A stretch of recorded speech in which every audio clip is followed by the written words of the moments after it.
Mais derrière toutes les images, ce qu'on fantasme, c'est quelque chose d'invisible. C'est le sentiment qu'on peut éprouver.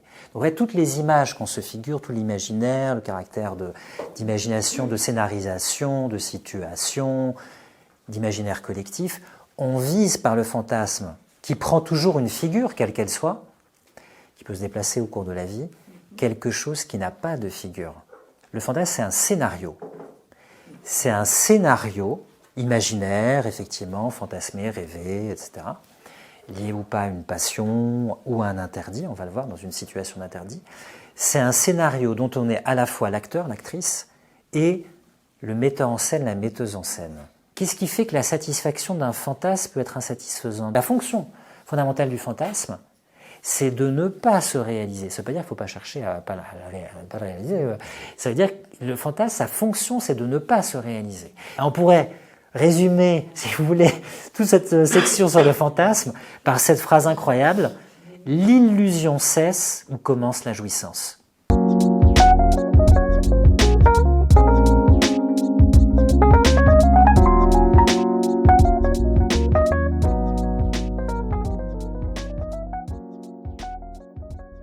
De quoi est-ce qu'on fantasme? Je ne demande pas quels sont vos fantasmes à titre personnel, je ne veux pas être intrusif, ça ne me regarde pas. Je vous demande simplement l'objet du fantasme. De quoi on fantasme en fait dans la relation amoureuse, dans la relation sentimentale? C'est quoi l'objet du fantasme? De quoi est-ce qu'on peut fantasmer? Sans me donner une situation particulière, mais en parlant en règle générale de ce qui peut faire l'objet du fantasme. Oui, Laurence? L'amour, c'est un fantasme. Le sentiment lui-même. Oui, enfin, mais l'idée qu'on s'en fait. Ah, mais justement, l'idée qu'on s'en fait, c'est l'idée de ce qu'on aimerait éprouver ou l'idée de ce qu'on aimerait susciter, le sentiment. Oui. On fantasme du sentiment amoureux qu'on voudrait éprouver et qu'on voudrait susciter. Oui, les deux. Ok. Très bien. Donc l'objet du fantasme, je mets d'ailleurs un pluriel, les objets du fantasme, il y a le sentiment. Ok. Le sentiment qu'on aimerait éprouver, j'en dirais un mot un peu plus, ou le sentiment qu'on voudrait susciter. Et d'ailleurs, avant de donner la parole à Aurélie, pourquoi c'est un fantasme C'est quoi? Parce que... déjà, c'est un concept. Oui, mais alors qu'est-ce qui fait comment dirais-je, qu'on fantasme d'un sentiment? C'est parce qu'il est particulièrement fort, qu'on ne l'a jamais éprouvé, et que du coup on le fantasme ou, il y a un côté idéalisé. Ok, un sentiment idéalisé, ok, ça marche.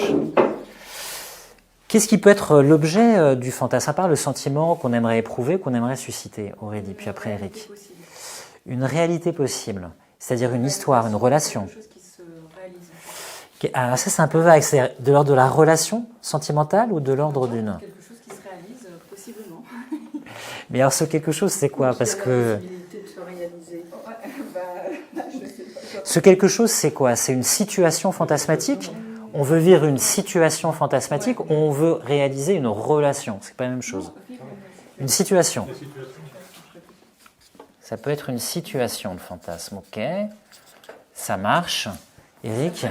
La transgression d'un interdit. Je le mets dans la situation parce que dans ce qu'on fantasme, dans ce qu'on peut fantasmer, on fantasme des situations qui peuvent être liées à la transgression d'un interdit. Alors souvent, je sais pas, on va voir. Vous dévoilez pas totalement, Stéphane te dévoile pas totalement. La relation. On peut fantasmer une relation. Ok, on peut fantasmer une relation.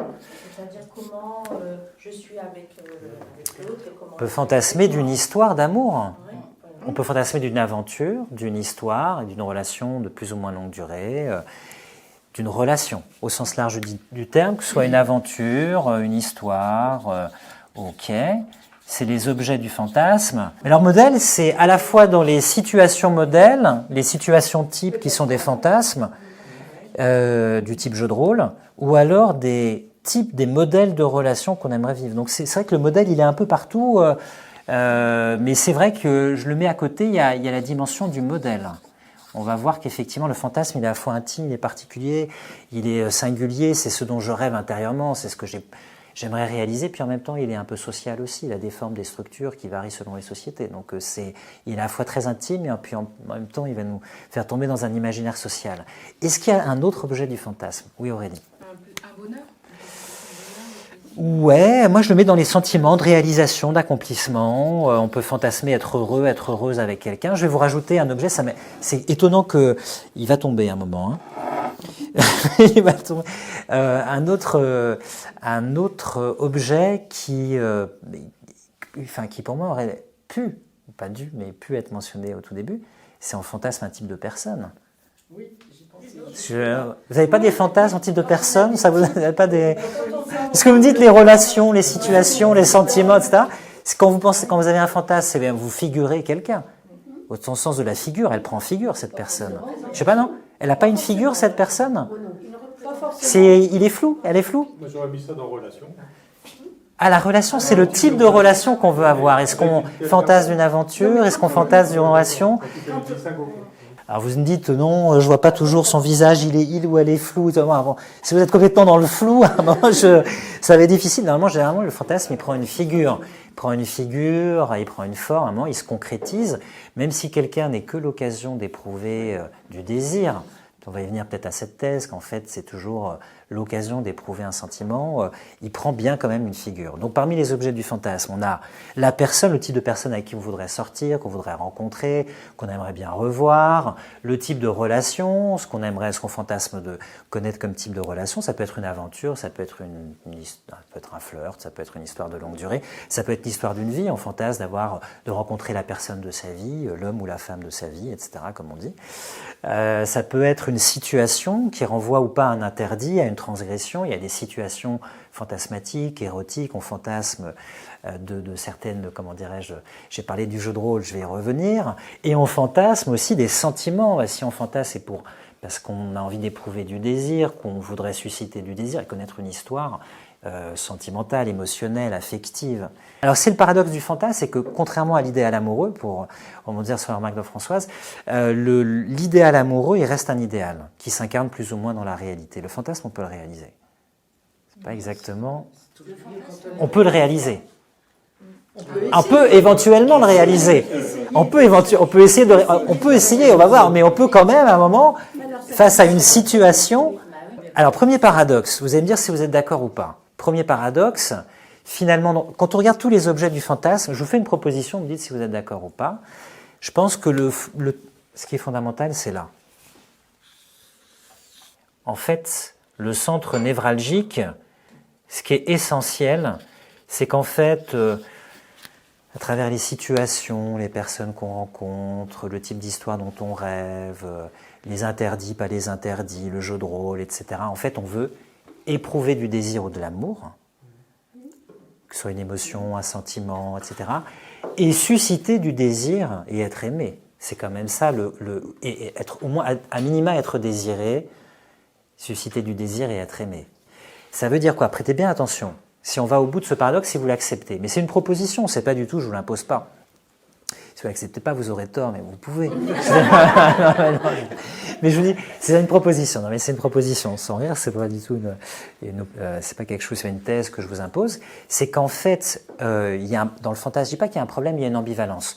Le fantasme, c'est de l'ordre de l'imaginaire. On se le figure, il est fait, je vais y venir, d'un scénario. Et d'un imaginaire fantasmatique, il est fait d'images, etc. Mais derrière toutes les images, ce qu'on fantasme, c'est quelque chose d'invisible. C'est le sentiment qu'on peut éprouver.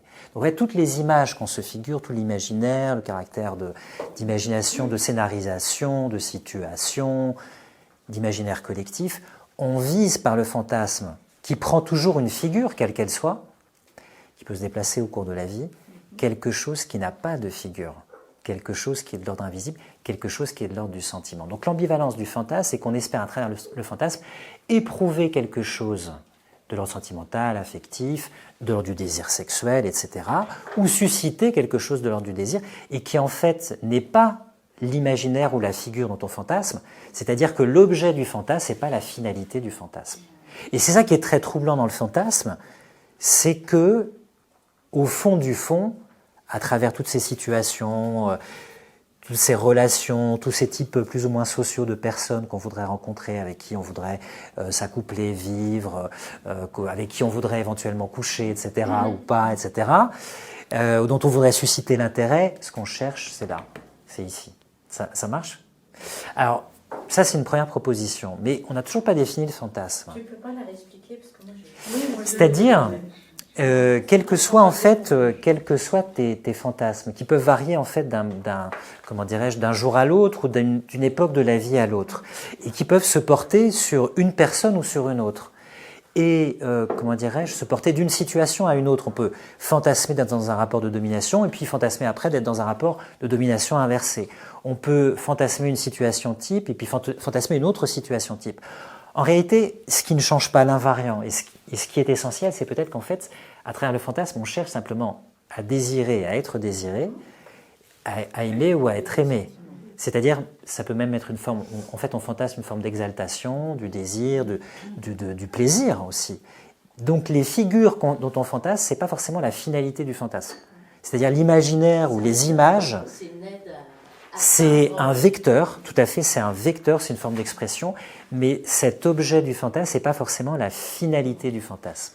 C'est pour ça qu'on parlera peut-être du caractère parfois, pas insatisfaisant du fantasme, mais du fait que parfois il n'a pas à se réaliser, forcément. Oui, Axel. Oui, mais en quoi c'est une ambivalence? Alors, C'est pas l'ambivalence, mais en fait, c'est... dans un cas, il y a l'objet et Oui, la finalité. Donc, oui, parce que dans un cas, oui, c'est vrai, je dis une ambivalence, mais il y a une ambiguïté parce que dans un cas, c'est un objet figuré, le fantasme, une image, qui cache en fait quelque chose que je veux éprouver. Voilà, exactement. Et en fait, l'image, l'imaginaire, cache quelque chose qui n'est pas de l'image. En fait, je pense par exemple au fantasme publicitaire, au caractère vraiment d'objets de désir collectif, de personnes qu'on nous présente comme des fantasmes. Les stars de cinéma, les acteurs, les actrices, etc., qui sont des images, qui sont sur un mur. En fait, derrière cette image, derrière Georges Clooney qui nous vend un café, il y a en fait, on désire autre chose que l'image. En fait, le propre du fantasme, c'est de croire qu'on désire, l'image n'est qu'un vecteur en fait. Et peut-être que là où on se leurre, c'est que quand on croit vraiment désirer que ce qu'on se figure en fait. Alors il nous faut définir le fantasme. Est-ce que, pour vous, le fantasme c'est quoi? Après, les objets du fantasme, le fantasme c'est quoi? C'est quoi avoir des fantasmes? C'est quoi un fantasme? C'est quoi... Vous avez 2 heures. Oui, moi, je vais pas... ce sont des rêves. Des rêves, un imaginaire, une quête éventuellement, ok. Des histoires, il y a une dimension moi j'entends, de récit dans le fantasme, ouais. De narration, ouais. De passion, de passion aussi, souvent le fantasme est lié à l'imaginaire de la passion amoureuse, tout à fait. Là, je pense une définition un peu générale. Le fantasme est aussi lié à une intensité, effectivement. On peut dire qu'on a un souhait, on a un désir, et puis quand on a un fantasme, c'est peut-être, en tout cas, c'est quelque chose de plus obsédant. Le fantasme a un caractère peut-être plus obsédant. On peut partir sur une définition, je vous la propose. Le fantasme, c'est un scénario. C'est un scénario imaginaire, effectivement, fantasmé, rêvé, etc. Lié ou pas à une passion ou à un interdit, on va le voir dans une situation d'interdit. C'est un scénario dont on est à la fois l'acteur, l'actrice, et le metteur en scène, la metteuse en scène. Vous êtes d'accord avec cette idée? C'est un scénario, le fantasme, dont on est à la fois le metteur ou la metteuse en scène, l'acteur et l'actrice. Et là, alors Axel va me tomber dessus, mais là, il y a une ambivalence. Là, il y a une ambivalence. C'est là qu'Axel surgit pour me dire pas du tout. C'est là qu'il y a une... C'est là qu'il y a une dualité. Pourquoi? Parce qu'en fait, on se dédouble dans le fantasme. On a à la fois le metteur en scène, la metteuse en scène, et l'acteur, l'actrice, le protagoniste, la protagoniste, au sein de ce récit qu'on se fait à soi-même, qui est imagé, imaginaire, rêvé, etc. Qui est donc une histoire qu'on pourrait presque raconter à quelqu'un d'autre. J'ai fait un fantasme, je te le raconte, etc. On retrouve un paradoxe à la fois du rêve, qui avait été pointé par Freud, et aussi du souvenir d'enfance. Freud, il nous dit quelque chose dans un ouvrage qui s'appelle « Sur les souvenirs écrans ». Sur les souvenirs écrans. Et il dit quelque chose au sujet à la fois du rêve et des souvenirs d'enfance. Il nous dit dans les souvenirs d'enfance qui montre que c'est une reconstruction, que ce n'est pas le souvenir de ce qu'on a vécu tout de suite. Ça ne veut pas dire que c'est faux. Le souvenir d'enfance, il nous revient parce qu'on a bien vécu quelque chose, mais il nous revient, il est reconstruit par l'esprit. Pourquoi? Parce que on se voit dans son souvenir d'enfance, ou on peut se voir agir dans son souvenir d'enfance. De même que dans un rêve, on peut se voir agir. On rêve de nous et on se voit agir. C'est-à-dire comme si c'était nous, on vit, la dualité du rêve, c'est qu'on vit les émotions du rêve, on peut même vivre, mourir dans un rêve, et en même temps on se voit mourir. Donc on est nous et pas nous. C'est-à-dire qu'on est dans une situation de dualité, de même que, si vous voulez, dans certains souvenirs d'enfance. Cette dualité qu'on retrouve dans le rêve, qu'on retrouve dans certains souvenirs d'enfance, on la retrouve dans le fantasme. On est à la fois l'acteur, l'actrice, le protagoniste et la metteuse en scène, le metteur en scène. Ce qui veut dire que le fantasme est une construction. C'est une construction, quelque chose qui se construit. De même que le souvenir d'enfance est une reconstruction de quelque chose qui a été vécu avec une projection. Tout d'un coup, je me vois agir, je me vois avec mes grands-parents, je me vois sur la plage. Oui, mais ce n'est pas le souvenir de ce que j'ai vécu, parce que je ne me suis pas vécu dédoublé. Mais je m'en souviens dédoublé. Ou je rêve de moi dédoublé. Et je me vois dans mon rêve. Mais je me vis comme moi dans le rêve. D'accord ? Donc le fantasme, il a cette dualité. Il a cette dualité d'être un scénario. Alors le terme scénario, en fait les Italiens, scenario en italien c'est le décor. Le terme pour scénario en italien c'est sceneggiatura. C'est voilà. En tout cas nous les Français on dit scénario. C'est un scénario, c'est une histoire, c'est un déroulé, c'est un récit, c'est quelque chose d'ordre narratif. On est à la fois l'acteur ou l'actrice et le metteur, la metteuse en scène. Donc deuxième paradoxe du fantasme. Premier paradoxe, il y a des choses qu'on se figure, ça rend quelque chose de concret. Et en même temps, finalement, l'essentiel dans le fantasme, c'est pas la figure qui prend.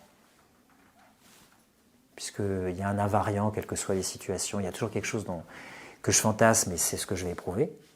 Deuxième paradoxe du fantasme, c'est que c'est un scénario où je suis dédoublé.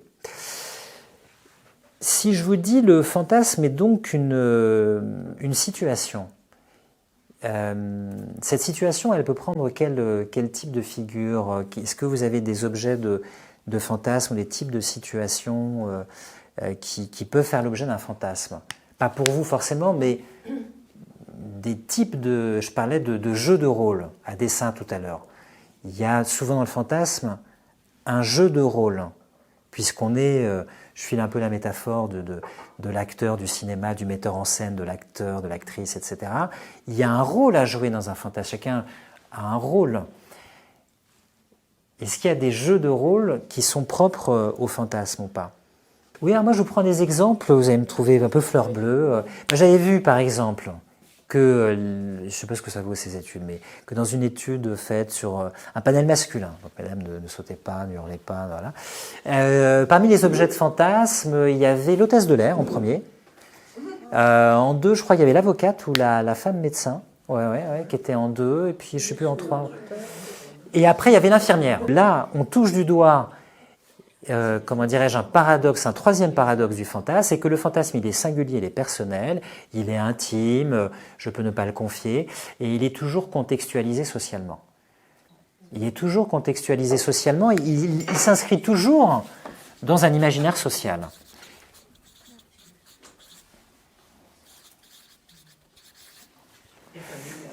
Social et familial, alors social au sens large, familial, effectivement, économique, des rapports de dominant-dominé. Je suis désolé de mettre les pieds dans le plat. Il faut aussi en parler. Oui, bien joué, parce que la question, comme on a un rôle dans la relation amoureuse, et comme on a un rôle dans le fantasme, soit de quelqu'un, soit dans nos fantasmes, la question c'est de savoir quel est le rapport entre le rôle qu'on joue dans le fantasme et notre rôle social. Comment il y a une pénétration de ces choses-là. Et je parlais de dominant-dominé. Pourquoi? Parce que l'un des grands thèmes du fantasme, c'est les rapports de domination, qui peuvent être d'ailleurs inversés ou qui peuvent être joués. C'est-à-dire qu'on transforme en jeu parfois un rapport social, qui est un rapport social qui peut être critiqué, critiquable, etc., mais qui est repris dans le fantasme, ou validé, etc., ou transformé, ou sublimé, ça dépend comment... du point de vue de l'imaginaire. Est-ce que vous êtes d'accord avec ça ou pas? Est-ce que ça fait sens pour vous ou pas? Alors 50 degrés, il y a, je ne sais pas qui l'a vu ici, qui a vu le film, il y a un contexte social très marqué. Un milliardaire. Avec une personne qui est en position de subalterne. Les romans photos. C'était les romans photos. Alors, bien sûr, on peut dire que c'est un côté un peu désuet, etc. Et pourquoi ça marche alors? Non, mais je dis pas que c'est bien. On pourrait prendre l'inverse. Pourquoi, par exemple, dans Le Diable s'habille en Prada, pourquoi est-ce que il y a un objet de fantasme qui est la femme de pouvoir? Je sais pas. J'inverse les. D'accord, il n'y a pas forcément ça dans les relations. Ah non, je dis pas ça. Mais il peut y avoir ça. Fantasme. Non, il n'y a pas que ça. Mais il y a l'interdit, on va en parler. Il y a aussi les rapports sociaux ou les rôles sociaux. Et dans les rôles sociaux, on ne peut pas faire totalement abstraction de la question de la domination sociale. J'en parlais avec Isabelle il y a quelques jours. J'avais pensé à les objets de fantasme collectif, le bad boy. Le bad boy... C'est quoi le bad boy comme objet de fantasme collectif? C'est quoi le bad boy? Il sert à quoi le bad boy? Le voyou, la transgression, Stéphane, oui, on retrouve cette idée-là, bien sûr. L'interdit, le beau salaud, quoi. Je sais pas, non? Il fait ce qu'on aimerait bien. Le goût du danger, le goût du risque. Alors évidemment, je dis pas que tout le monde est un bad boy, mais c'est un objet de fantasme, ça existe. Il y a quelque chose de cet ordre-là, qui nous renvoie aussi à quelque chose qui est peut-être un peu mal pensant, qui est la question de la violence. Les grands bad boys de l'histoire du cinéma, il y a Marlon Brando, il y a James Dean. Il a une fonction sociale, le bad boy, bien sûr. Il a un rôle social de critique, de révolte, de contestation, d'incarnation d'une jeunesse révoltée, à tort ou à raison. Il a une fonction mercantile, il sert à faire vendre. Je veux dire, Elvis Presley, il servait à faire vendre. Johnny Depp, il vend des parfums. Le bad boy, il a aussi pour faire vendre. Parce que c'est pour ça qu'on le met sur des affiches. Il permet de vendre des vêtements, il permet de vendre des cosmétiques, du parfum, des films, des musiques. Il permet de vendre. Il a une fonction sociale et mercantile. Mais c'est un objet de désir collectif. C'est un fantasme. C'est vrai. Il y a des objets fantasmatiques. C'est vrai que quand je vous disais, mais finalement, ce jeu de rôle, quel est ce jeu de rôle? Il y a le jeu de la domination, qui peut être dans un sens ou dans un autre. C'est pas forcément d'un homme vis-à-vis d'une femme, ça peut être d'une femme de pouvoir vis-à-vis d'un homme, ou d'une femme vis-à-vis d'une femme aussi. Il y a cette question de l'interdit, de la transgression, qui varie selon les époques. Je sais pas, dans les années 50, c'était le blouson noir. Maintenant, je sais pas quelle forme ça prend chez les jeunes. J'ai pas regardé qui incarne la transgression ou voilà la contestation de l'ordre social ou de la loi, etc. Les rappeurs, peut-être, effectivement, qui jouent à fond là-dessus, qui se mettent en scène et qui créent un imaginaire et qui ont aussi quelque chose à vendre, bien sûr, hein, parce que sinon, c'est aussi leur fonction. Donc, le fantasme, c'est à la fois quelque chose d'intime, de subjectif, de personnel qu'on peut ne pas partager et en même temps, il est toujours en contexte social. Il y a aussi ce caractère gênant dans le fantasme, ou en tout cas ce caractère mal pensant, pour parler du caractère mal pensant, dans le fantasme, c'est que c'est lié à la violence. C'est lié à la violence du désir qu'on éprouve ou qu'on voudrait éprouver, et c'est lié dans le cas du bad boy, dans le cas à une certaine image de la violence. C'est pas anodin le fantasme. Le fantasme, c'est pas simplement... C'est pas une bluette, c'est pas simplement, comment dirais-je, il a quelque chose, le fantasme, qui peut être troublant, parce qu'il est gênant, parce qu'il vient toucher des aspects de notre désir, je disais mal pensant, ou que peut-être on voudrait pas s'avouer. Quand je parlais de 50 nuances de gris, moi j'ai pas vu le film, j'ai vu, on me l'a raconté, etc. Moi je me dis, bon, c'est incroyable que ça marche autant, mais ça marche, il y a quelque chose, il y a... Alors c'est une relation sadomasochiste et tout, bon, c'est pas... Bon, mais il y a quelque chose de l'ordre de la violence du désir et de la violence du rapport aussi. Il y a quelque chose qui... Attention, on n'est pas obligé on peut fantasmer quelqu'un qui est de l'ordre du secours, de l'assistance, quelqu'un qui nous sauve, quelqu'un qui vient protéger notre vulnérabilité, etc. C'est la figure tutélaire de la personne qui vient porter secours, assistance, ou du médecin qui vient soigner, etc. Ou du pompier, etc., qui manifeste une forme de bravoure. Mais il y a aussi dans le fantasme, c'est pour ça que je dis que le fantasme, il n'est pas que, comment dirais-je, il a un côté qui peut être troublant, c'est qu'il y a dans le fantasme une certaine violence du désir. Et qui peut être liée à une mise en scène qui, comment dirais-je, touche à la violence du désir. Ça ne veut pas dire qu'il y a à chaque fois toujours, mais en tout cas, il y a cette possibilité. Alors, pourquoi est-ce que je dis ça? C'est parce que je vais en arriver à une thèse célèbre qui est celle de Georges Bataille dans l'érotisme, que je ne fais que mentionner là parce qu'on va pas, si vous le voulez bien, on va pas se lancer dans l'explicitation tout de suite de cette thèse, mais en fait, Bataille dans l'érotisme, il conçoit la relation sexuelle comme un sacrifice. Ne me tombez pas dessus.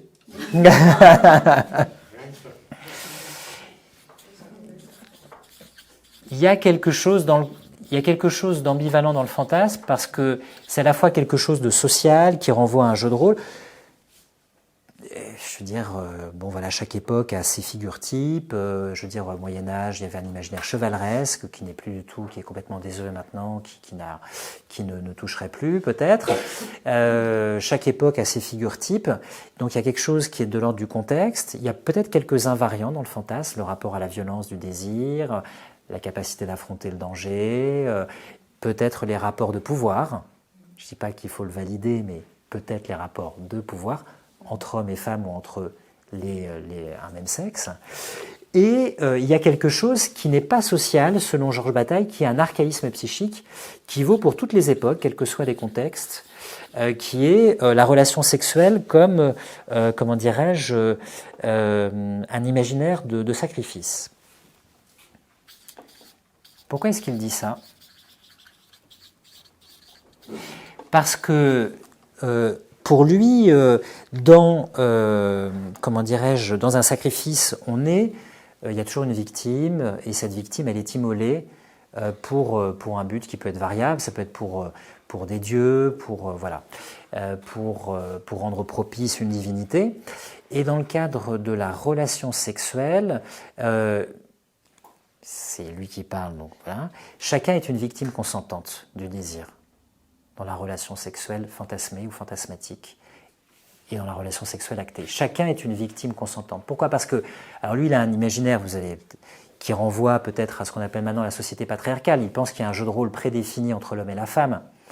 Ça, je pense, c'est un petit peu la limite de sa thèse. Il pense que l'homme est dans la position du sacrificateur et la femme dans la position de la victime consentante du sacrifice au sein de la relation sexuelle. Mais on pourrait tout à fait inverser ça. Ce qui compte, c'est de ne pas en rester peut-être à cette limite qui est la limite de sa thèse parce qu'il la formule dans un contexte social qui est peut-être plus le nôtre, et les années 50. Donc voilà. Mais ce qui compte, c'est que sa proposition, c'est que le fantasme, il est bien sûr social, il s'inscrit dans un jeu de rôle social, mais en même temps, il y a quelque chose de plus profond, d'archaïque dans le fantasme, qui renvoie à la violence du désir et à la violence du sexe, et à son imaginaire.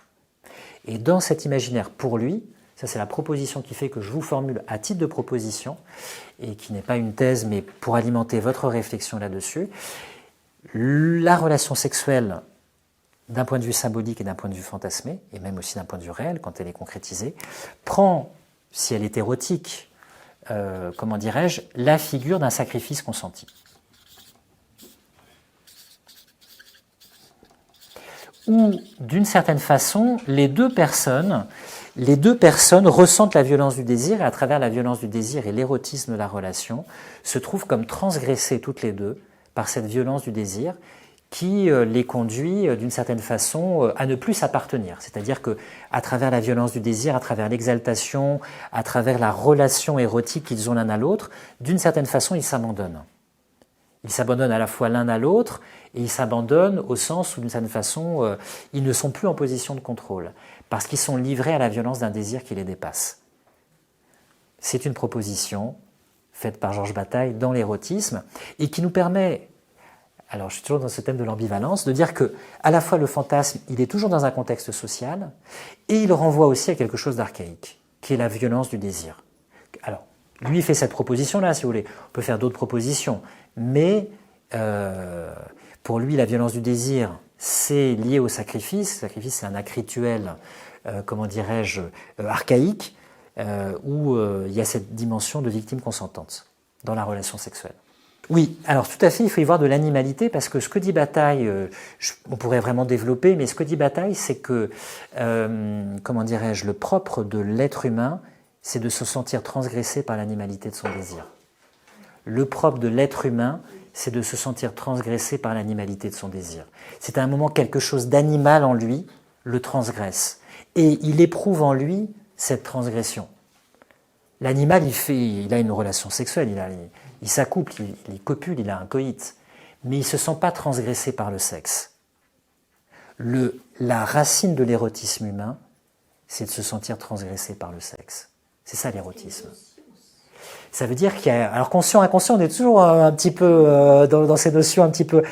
Le propre de l'érotisme... Pourquoi il y a de l'érotisme chez l'humain et pas chez l'animal pour Bataille? Parce que seul l'être humain peut vivre l'animalité du sexe comme une transgression. Et ça, c'est une violence symbolique, puisqu'il se sent transgressé. Ça marche là-dessus. Alors évidemment, il y aura d'autres choses à dire, ça va pas continuer là-dessus. Mais c'est une proposition qu'il fait. Hein. Voilà. Après, je vous la livre parce que ça va permettre de creuser un peu cette question du fantasme. Donc si je résume, il y a plusieurs objets du fantasme, mais peut-être que ce qui est essentiel dans le fantasme, c'est pas l'objet du fantasme, qui n'est qu'un vecteur, un moyen de toucher quelque chose d'essentiel, qui est le désir, qui est le sentiment, qui est l'émotion qu'on veut éprouver. Ça, c'est le premier paradoxe. Peut-être que le deuxième paradoxe du fantasme, c'est que c'est un scénario où je suis à la fois la metteuse en scène, le metteur en scène et l'acteur, l'actrice, et que donc je suis dans une dualité, d'une certaine façon, je scénarise quelque chose et je me trouve dédoublé dans le fantasme, et d'une certaine façon, je vis quelque chose de façon dédoublée. Troisième paradoxe, puisqu'on est dans cette scénarisation, dans cette histoire scénarisée, il y a des rôles. Et qui dit rôle, dit aussi rôles sociaux. On en revient à la remarque de Victor tout à l'heure. Quel est le lien entre le rôle que je joue dans le fantasme et mon rôle social? Et qu'est-ce qui se joue dans le fantasme? Ou à quoi on joue dans le fantasme? Ça peut être, moi j'ai cité des femmes de pouvoir, ça peut être, voilà, peut-être que le pouvoir génère des fantasmes qui ne sont pas générés quand on n'a pas de pouvoir. Peut-être que d'avoir une position de pouvoir sur d'autres personnes, ça génère des fantasmes. Peut-être, ou pas. Je ne sais pas. Donc les jeux de rôle ne sont pas indépendants des fantasmes qu'on a. Parfois, les fantasmes sont induits par le rôle qu'on a socialement. Donc, voilà. Et dans cette idée-là, il y a l'idée que certains fantasmes touchent quelque chose de l'ordre de la violence du désir. Et pourquoi? Parce que l'érotisme est transgression. Transgression d'un interdit, j'ai parlé du bad boy, etc. Bon, voilà. Ça, c'était juste une image, mais qui est un peu parlante de l'imaginaire collectif, du cinéma, des séries, etc., qui a toujours une grosse efficacité chez les jeunes gens, j'ai pu le constater dans mon expérience, mais parce que la transgression, elle est même plus intime, c'est la transgression du désir. Hein? Ça marche? Alors j'ai envie de vous poser une question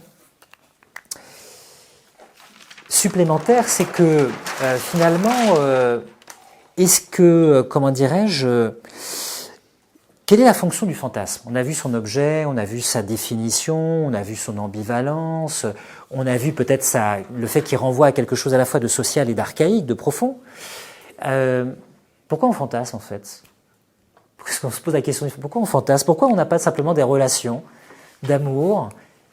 Pourquoi ça sert à quoi de fantasmer en fait? Vous pourriez m'expliquer pourquoi on fantasme ou pas? Ça fait du bien?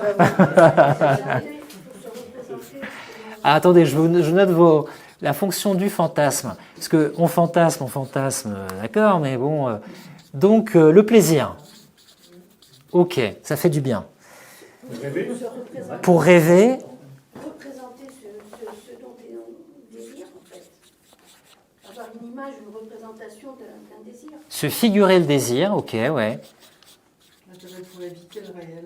Ça veut dire transcender Alors, le réel. éviter le réel, fuir le réel. Ouais. S'évader. Moi, j'ai transcendé. Et après, il y a Victor, parce que... Ah, c'est pas la même chose, sublimer, transcender. Hein, oui, alors, fuir et échapper au réel. Échapper au réel, alors ça, c'est Madame Bovary. Alors, c'est Madame Bovary, elle rêve d'une histoire qui n'aura jamais lieu. Et puis, elle gâche sa vie, parce qu'on lui a, comment dirais-je, on a tellement gâté ses rêves quand elle était chez les nonnes, qu'elle ne pourra jamais vivre une relation d'amour. Parce qu'elle est toujours dans le fantasme. Ça s'est tellement engrammé dans son esprit. Et après, elle veut retrouver son fantasme. Quand elle croise des gens elle va avoir des aventures avec eux, puis eux, ils vont la voir telle qu'elle est, puis elle va pas les voir tels qu'ils sont, parce qu'elle va projeter son fantasme. Et c'est sort d'une grande tristesse. Fuir, échapper au réel, il y avait sublimer le réel ou transcender le réel. Victor? Non, moi c'est par rapport à la définition de Jean Jaurès que vous avez donnée. l'impression que j'ai eue, que c'était qu'il y avait comme une sorte de dimension pulsionnelle ou cathartique. Oui, il y a... Comme s'il fallait se défouler de quelque chose. Oui, il y a quelque chose de l'ordre de l'animalité qui nous transgresse. Et puis dans le fantasme, je ne dis pas qu'on règle ses comptes avec le désir, mais dans le fantasme, il y a l'idée de, comment dirais-je, de quelque chose qui va au bout, quoi. Quelque chose qui va au bout de... Alors, je ne sais pas comment il faudrait le formuler. Tout est permis, oui, la licence, oui. On pourrait dire que finalement, ça permet de... C'est un peu la bouffée d'air, c'est un peu la soupape de sécurité qui permet, en fait, de se figurer un désir qui nous est interdit. On voit au thème de la transgression et entre guillemets, de le réaliser imaginairement parce qu'il nous est interdit de le faire concrètement. Il y a une décharge pulsionnelle, une décharge d'énergie, c'est un terme très freudien. Il y a quelque chose qui renvoie à cette idée comment dirais-je, de donner voix au désir, quoi. Parce que finalement, cette fonction du fantasme, pourquoi on fantasme, pourquoi on a besoin? C'est vrai que c'est tout un ensemble de justifications. Mais j'allais vous dire, je reprends ça. Se donner du plaisir, transcender le réel.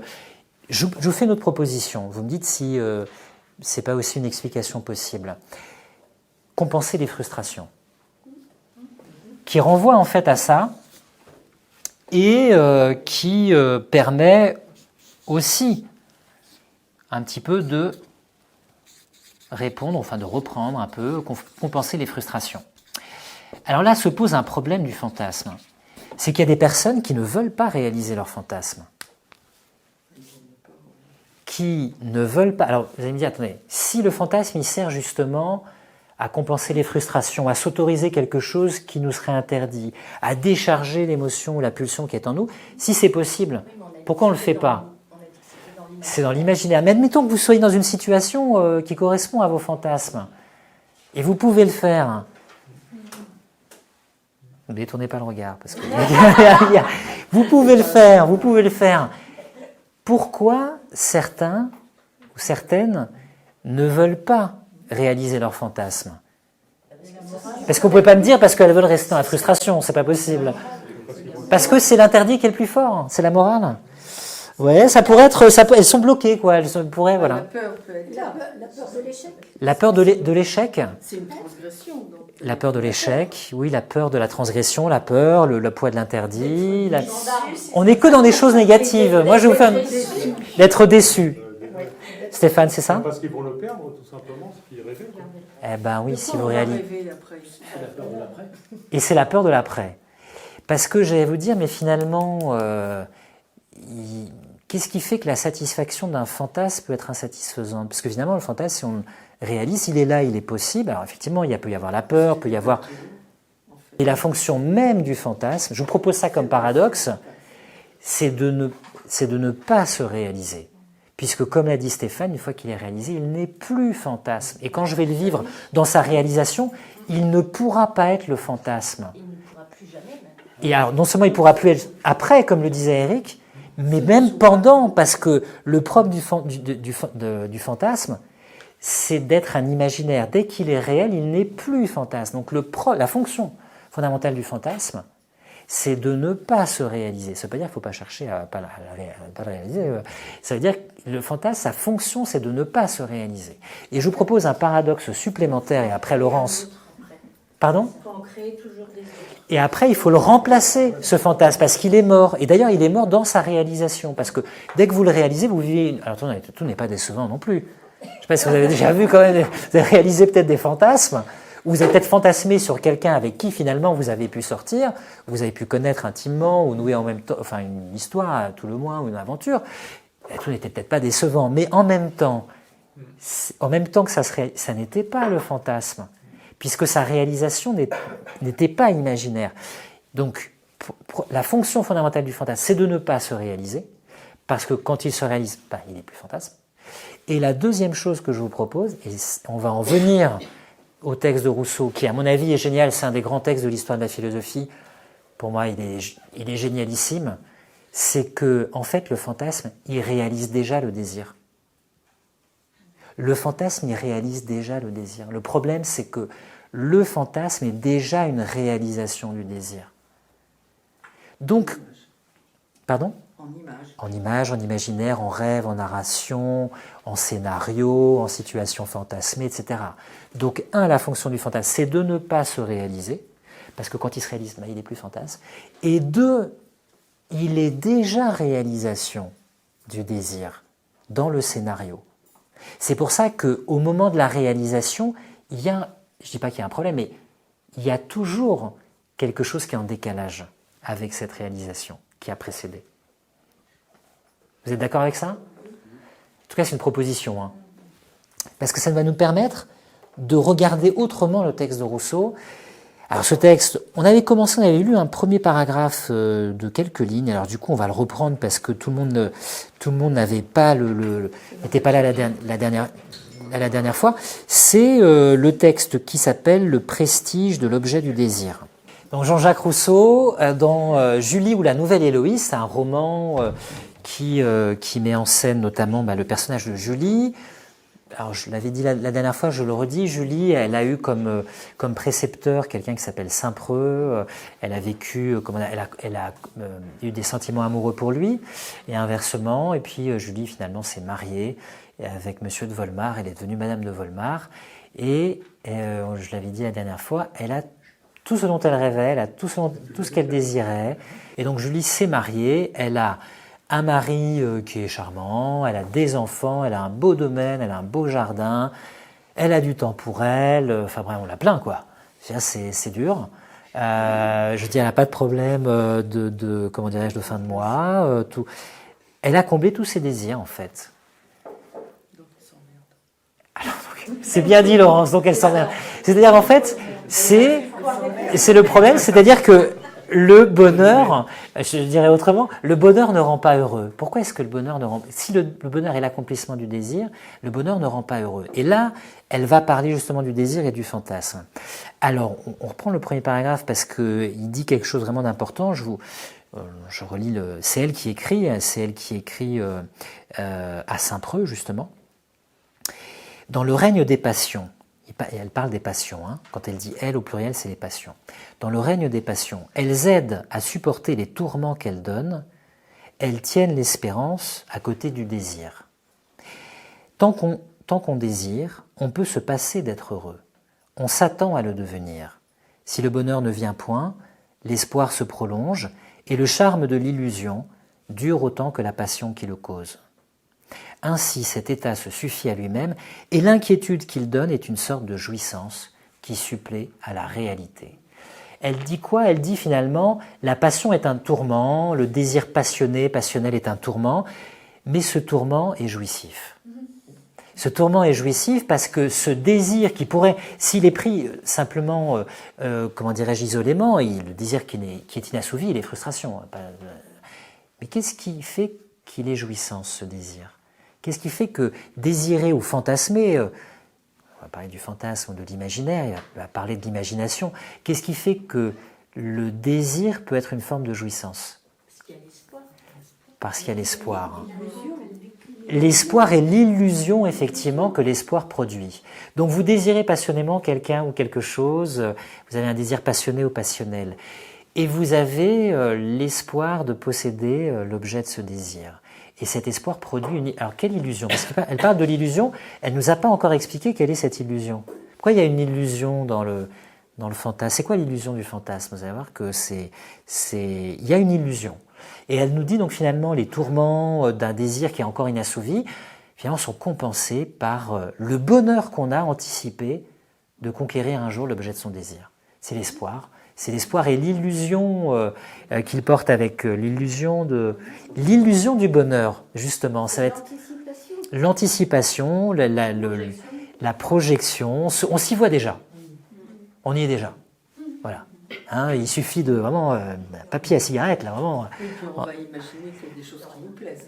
Et on va imaginer que des choses qui... Et justement, elle va parler justement de cette puissance d'illusion, cette puissance de fantasme, cet imaginaire. Mais en tout cas, ce qu'il faut retenir, c'est cette phrase très étonnante.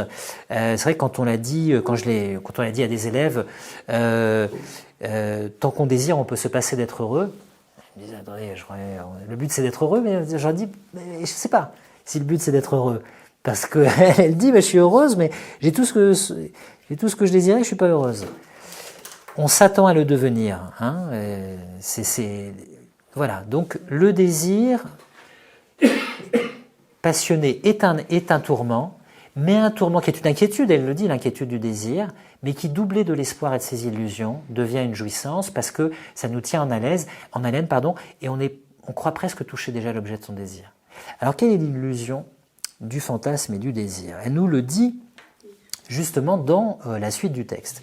Donc elle nous dit que cette sorte de jouissance remplace la réalité, supplée à la réalité. Elle nous dit même que la jouissance de ce désir vaut mieux que la réalité, vaut mieux que la réalisation. Pourquoi? Alors elle nous dit, qui vaut mieux peut-être, hein, donc cette jouissance anticipée, qui vaut mieux que la réalité. Malheur à qui n'a plus rien à désirer, il perd pour ainsi dire tout ce qu'il possède. On jouit moins de ce qu'on obtient que de ce qu'on espère, et l'on est heureux qu'avant d'être heureux. En effet, Un mouchoir. quelqu'un pleure, quelqu'un est ému.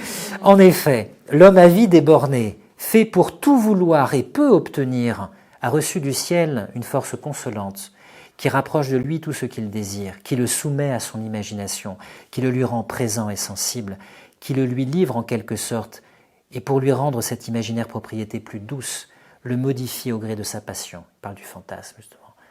On va analyser ensemble les choses. Mais tout ce prestige, alors prestige, attention, prestige, comme quand on va voir un spectacle de prestidigitateur, il y a une illusion. Le prestige dans la magie, c'est le moment de l'illusion. C'est dans ce sens-là. Le prestige de l'objet du désir, c'est sa valeur illusoire. On va voir. Mais tout ce prestige disparaît devant l'objet même. Merde, mince, excusez-moi. On est devant l'objet, on est devant la situation. Mince, attendez, je ne comprends pas. Je croyais que j'avais fantasmé, c'est pas ça. Rien n'embellit plus cet objet aux yeux du possesseur. On ne se figure point ce qu'on voit.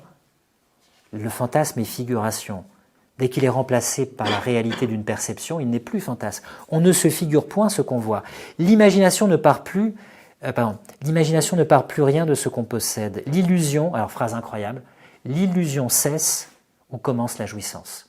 Là, on pourrait résumer, si vous voulez, toute cette section sur le fantasme par cette phrase incroyable, l'illusion cesse où commence la jouissance. Il ne dit pas qu'il n'y a pas de jouissance. Il ne dit pas ça. Il dit que c'est pas ce qu'on espérait. C'est pas exactement. C'est le principe de réalité contre le principe de désir. Le pays des chimères. Alors là, donc, elle poursuit. Alors c'est très littéraire. Là, la suite, on peut adhérer ou pas parce qu'elle va jusqu'au. C'est un grand. Il règne par le style, Rousseau. Donc il y va. Il a la capacité. Donc il va jusqu'au bout. Il va même. Elle va même jusqu'à dire. C'est Rousseau, mais c'est son personnage féminin, que finalement, en fait, il faut mieux préférer le fantasme à la réalité. Ça, je lis quand même cette section du texte, mais c'est pas essentiel pour nous, parce que cette fin n'est pas. Et je dis quand même ça. Le pays des chimères est en ce monde le seul digne d'être habité, et tel est le néant des choses humaines, corps, l'être existant par lui-même, donc c'est hors de Dieu. Il n'y a rien de beau que ce qui n'est pas. Alors, je vous remets la phrase de Rousseau, qui est on a dit vraiment, il y a deux choses dans le fantasme. Sa fonction, c'est de ne pas se réaliser, parce que dès qu'il y a réalisation, elle n'est pas le fantasme, qui est la figuration imaginaire d'une scène qui devient la réelle, mais qui n'est plus le fantasme. Et là, c'est l'autre paradoxe dont nous parle Rousseau. Le fantasme, c'est déjà la réalisation du désir, mais imaginaire. Et donc, le problème de la réalisation, j'allais dire concrète, pose un problème de décalage par rapport à la réalisation du désir anticipé. L'illusion cesse où commence la jouissance. Bon, phrase, moi je la trouve incroyable, mais l'illusion cesse où commence la jouissance.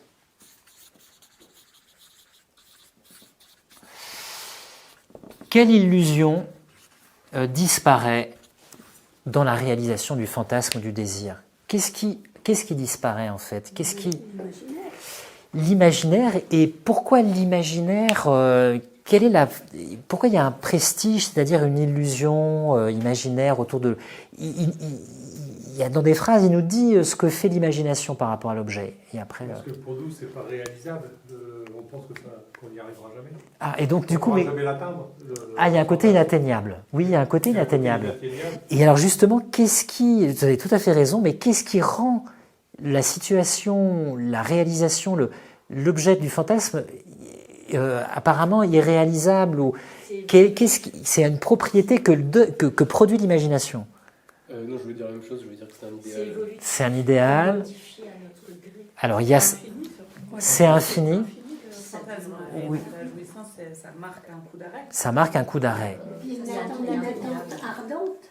Pardon? Il y a une attente ardente. Il y a aussi l'attente ardente, effectivement. Ouais. La première chose qu'il nous dit, c'est que l'objet fantasmé est magnifié, sublimé, c'est-à-dire que la puissance fantasmatique transforme l'objet. C'est-à-dire qu'il y a une illusion sur l'objet. Il y a une illusion sur l'objet, c'est-à-dire que si vous relisez le texte, il nous dit l'imagination ne pare plus l'objet paré au sens de la parure.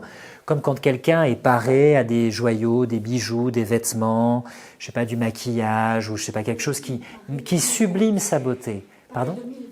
Paré de propriété, c'est-à-dire l'imaginaire produit une propriété fantasmatique. C'est-à-dire l'imaginaire sécrète sur l'objet, prête à l'objet, en fait une valeur que l'objet n'a pas, qui est cette puissance fantasmatique. Donc il y a une illusion sur l'objet. La deuxième illusion, quelqu'un m'a dit, je ne sais pas Laurence ou Anne, je ne sais plus, on n'est plus metteur en scène, c'est ça? Ouais, on n'est plus le réalisateur, le metteur en scène, on ne contrôle plus, on n'est plus celui qui va faire. Tout à fait. Le réalisateur. Ça nous échappe. On n'a plus la main. Vous n'avez plus la main. Ça veut dire que la deuxième illusion, c'est la possession, c'est qu'on possède l'objet de son désir par le fantasme. Et d'ailleurs, on le possède tellement qu'on peut se plaire à imaginer. Exactement, on fait ce qu'on veut. On fait ce qu'on veut.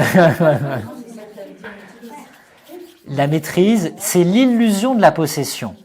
On a deux illusions dans le fantasme, dans l'imaginaire du désir. C'est-à-dire qu'on s'illusionne sur l'objet parce que l'imagination donne à l'objet une puissance qu'il n'a pas en réalité, le magnifie, le sublime, le renforce, donne des propriétés encore plus attirantes, attrayantes si vous voulez.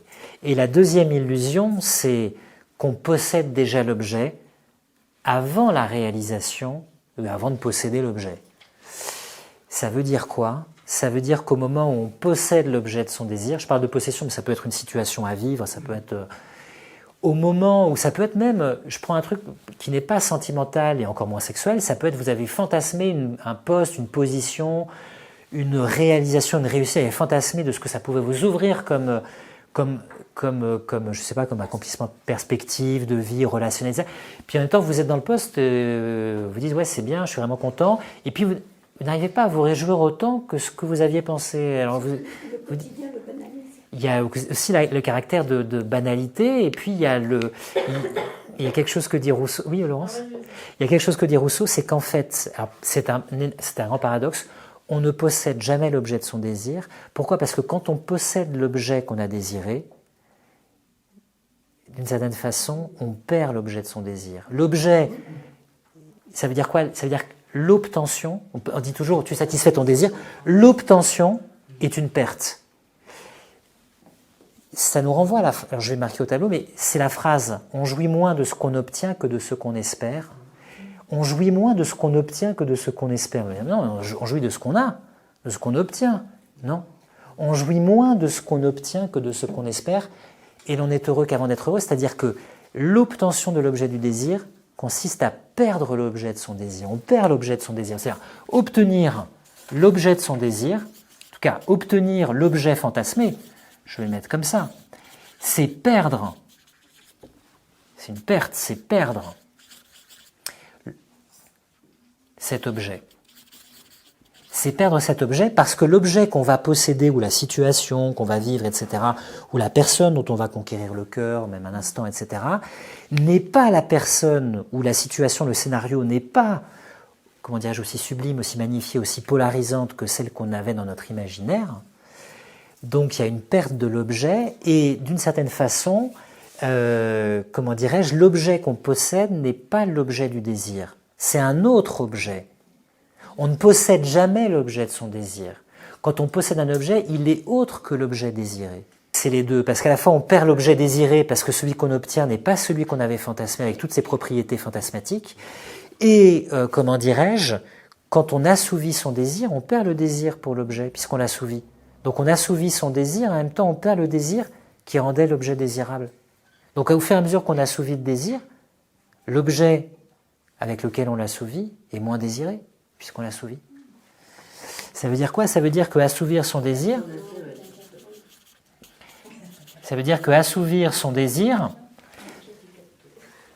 attention, je plaide pas pour Rousseau jusqu'au bout, etc. Mais parce que je pense que de toute façon on peut renouveler le désir et tout désir n'est pas insatisfaisant. Et je suis pas d'accord avec la fin qu'il faut rester dans le domaine des rêves.